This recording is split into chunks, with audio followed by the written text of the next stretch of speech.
Ce qu'ils ne veulent pas que l'on sache, c'est que l'Europe, c'est le continent des Africains.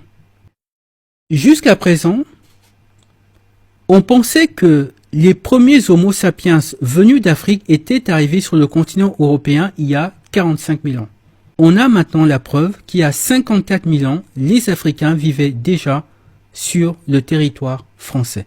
C'est la grande découverte, la très grande découverte, et de surcroît sur le sol français, de celle qui chamboule tout et nous oblige à repenser la grande histoire du peuplement européen. Qui, voici encore 10 jours, connaissait la grotte Mandrin au cœur du Tricastin et dont le nom rappelle le possible passage du fameux contrebandier du XVIIIe siècle. Aujourd'hui, unanime, toute la presse mondiale l'évoque, puisque cette cavité de la Drôme est désormais l'étonnant témoin de la première arrivée d'Homo sapiens il y a environ 54 milliers d'années. C'est vertigineux. La découverte est énorme puisque la présence de l'homme moderne en pleine terre néandertalienne bouleverse de près de 10 000 ans toutes les chronologies du paléolithique européen. Les Homo sapiens blancs, à cette époque-là, n'existaient pas. Ils ne vont apparaître qu'environ 50 000 ans plus tard. Ils vont apparaître en Asie, car les Blancs, il faut le savoir, ne sont pas des Européens, ce sont des Asiatiques. Et quand ils vont arriver sur le continent européen, il y a environ 4000 ans, ils vont commencer par un génocide. C'est le génocide des Yamnaya. Ces Yamnaya sont décrits comme le peuple le plus meurtrier de toute l'histoire de l'humanité. Et les populations européennes qu'ils vont massacrer, ce sont justement ces Noirs installés sur le continent depuis plus de 50 000 ans.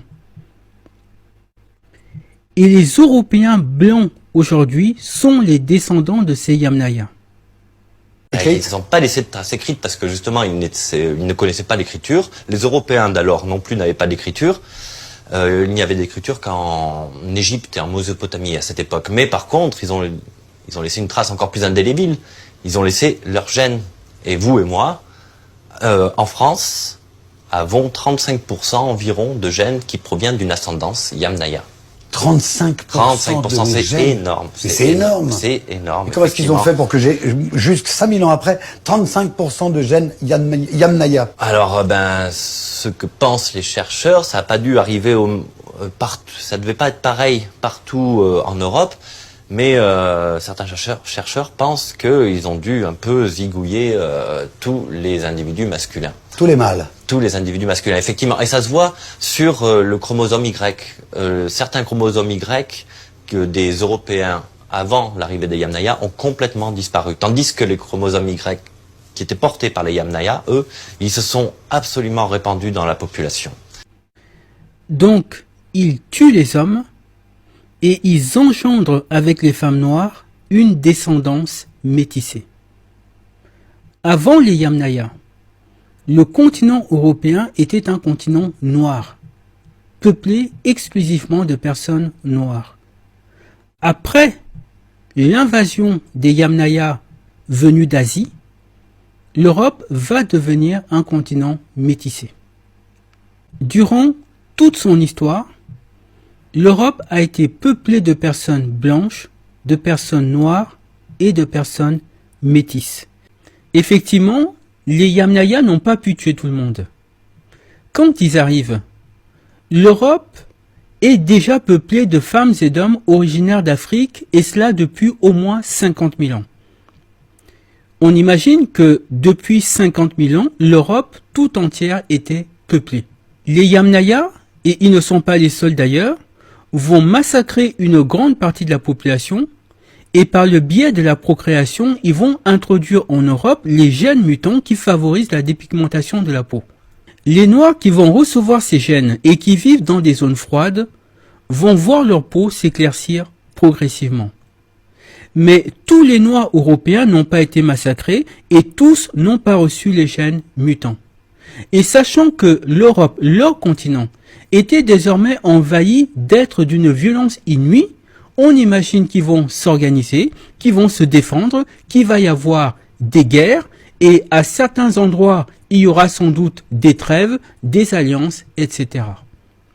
Et toute l'histoire de l'Europe, ça va être ça, de sorte que, en réalité, l'Europe était peuplée de personnes noires, de personnes blanches et de personnes métisses.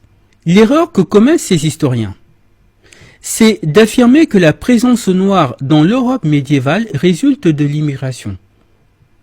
Parce que eux vont du postulat que l'Europe à l'origine était blanche et que les Noirs étaient forcément des immigrés arrivés plus tard.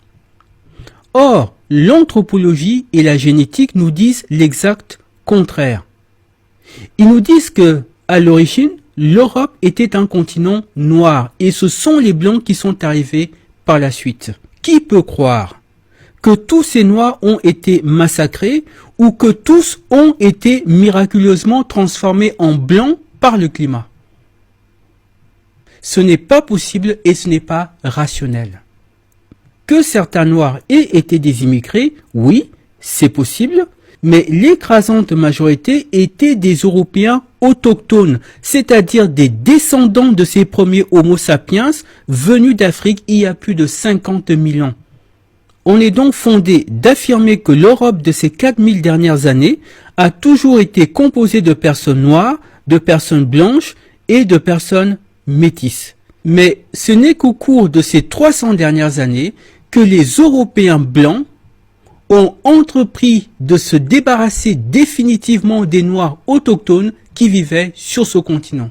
Ils ont profité de l'esclavage pour faire un nettoyage ethnique sur le continent en massacrant certaines populations et en expédiant d'autres dans les colonies américaines.